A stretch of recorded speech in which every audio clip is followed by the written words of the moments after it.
कश्मीरी अलहदगी पसंद लीडर यासीन मलिक की सजा पर बहस है। आज पटियाला हाउस कोर्ट में यासीन मलिक की सजा पर बहस होगी। कोर्ट ने यूएपीए के तहत यासीन मलिक पर इल्जाम तय करने का हुक्म दिया था, जिस पर पटियाला हाउस कोर्ट में आज बहस होने वाली है। तो आज बेहद अहम खबर इस वक्त आपको बता रहे हैं। आज कश्मीरी अलहदगी पसंद लीडर यासीन मलिक की सजा पर बहस है। आज पटियाला हाउस कोर्ट में होगी यासीन मलिक की सजा पर बहस। कोर्ट ने यूएपीए के तहत यासीन मलिक पर इल्जाम तय करने का हुक्म दिया था, जिसे लेकर आज बहस की जाएगी। इम्कान ये भी जाहिर किए जा रहे हैं कि आज ही फैसला भी हो सकता है, सजा का ऐलान भी किया जा सकता है। तो अलहदगी पसंद लीडर यासीन मलिक से जुड़ी इस वक्त की सबसे बड़ी खबर आप तक पहुंचा रहे हैं। आज पटियाला हाउस कोर्ट में यासीन मलिक की पेशी और सजा पर बहस होगी। आज कोर्ट ने यूएपीए के तहत यासीन मलिक पर इल्जाम तय करने का हुक्म दिया था, जिसके बाद आज इस पर चर्चा की जाएगी, आज इस पर बहस की जाएगी पटियाला हाउस कोर्ट में। बड़ी खबर इस वक्त आप तक पहुंचा रहे हैं यासीन मलिक से जुड़ी हुई। आपको बता दें कि कोर्ट ने यूएपीए के तहत कार्रवाई करने के हुक्म दिए थे यहां पर, और उस पर आज बहस होगी। यूएपीए के तहत ही यासीन मलिक पर इल्जाम तय करने का हुक्म पहले ही दिया जा चुका था, और आज बहस इस मामले को लेकर पटियाला कोर्ट में होनी है। सभी की निगाहें यासीन मलिक के इस मामले पर टिकी हुई। आपको बता दें, न सिर्फ मुल्क बल्कि इंटरनेशनली भी इस मामले को देखा जा रहा है। कश्मीरी अलहदगी पसंद लीडर यासीन मलिक से जुड़ी यह अहम खबर इस वक्त आप तक पहुंचा रहे।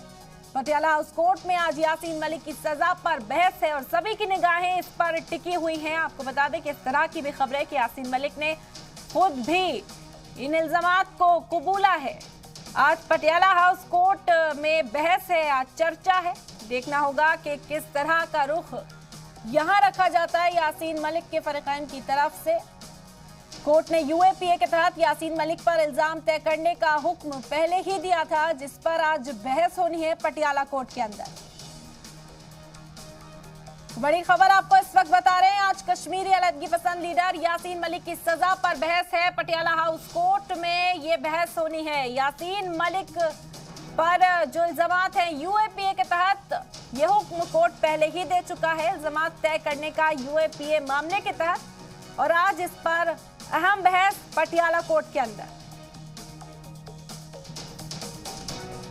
बड़ी खबर इस वक्त की आप तक पहुंचा रहे हैं। आज सभी की निगाह इस मामले पर टिकी हुई। कश्मीरी अलहदगी पसंद लीडर यासीन मलिक को लेकर तवील अरसे से चर्चा है। यूएपीए के तहत कार्रवाई उन पर करने की मांग की जा रही थी, इल्जाम तय करने का हुक्म भी कोर्ट दे चुका था।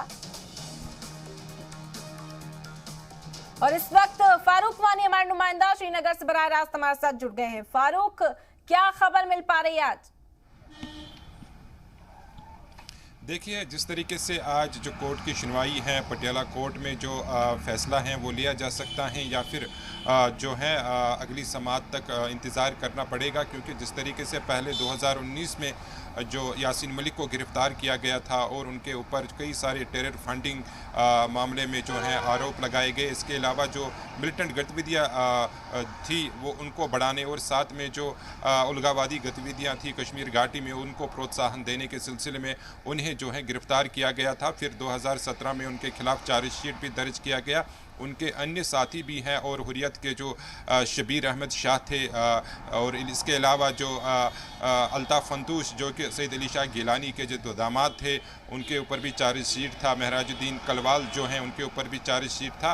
तो इस तरीके से ज़फ़र अकबर और अन्य जो बशीर अहमद भट्ट, इन कुछ लोगों के खिलाफ जो है चार्जशीट पहले ही दर्ज किया गया था। और इसके अलावा जो हिज़्बुल मुजाहिदीन के चीफ़ हैं सईद सलाहुद्दीन हैं, एलईटी के जो चीफ़ हैं हाफिज़ सईद हैं, तो कई सारे लोग इसमें शामिल हैं। और फ़िलहाल जिस तरीके से हम देख रहे हैं कि दिल्ली कोर्ट में जिस तरीके से यासीन मलिक ने ये स्वीकार किया था, एक तरफ से उन्होंने कहा था कि वो अब इस कोर्ट के मामले में जो है अपनी तरफ से कोई भी मज़ीद दलील नहीं देना चाहते हैं, ना ही कोई वकील वो करना चाहते हैं। हालांकि जो प्रताप सिंह थे, एडवोकेट प्रताप सिंह, वो उनको तिहाड़ जेल में मिलने गए थे और उन्होंने कहा था कि यासीन मलिक को कि वो अपने पक्ष में कोई वकील कर सकते हैं और अपनी दलील जो है वो दे सकते हैं। लेकिन जिस तरीके से उन्होंने उस दलील को ठुकराया और कहा कि वो किसी भी प्रकार की मदद इसमें नहीं लेना चाहते हैं, तो ये स्पष्ट होता है कि यासीन मलिक सारे जो इल्ज़ाम उनके ऊपर हैं उनको स्वीकार एक तरफ से करते हैं। अब ये देखने वाली बात होगी जो पटियाला कोर्ट में आज उसकी सुनवाई है तो किस तरीके से उस पर जो है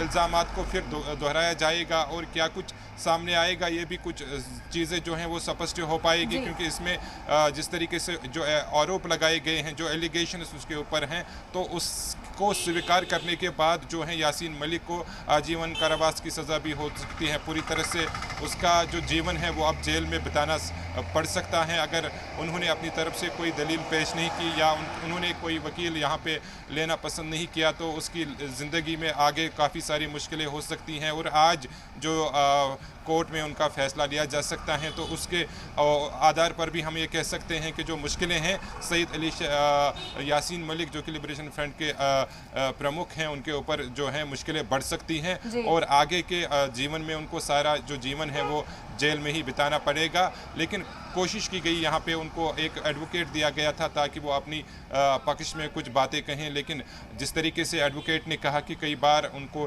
तिहाड़ जेल में मिलने गए यासीन मलिक को और उनको कहा गया कि वो अपनी दलील पेश कर सकते हैं, अपना एडवोकेट सरकारी एडवोकेट कर सकता है और आपने जो इल्ज़ाम हैं उनके जो हैं उसमें अपनी सारी दलील दे सकते हैं। लेकिन फ़िलहाल उन्होंने सारी चीज़ों को ठुकराया है तो इससे मुश्किलें और बढ़ सकती हैं यासीन मलिक के लिए।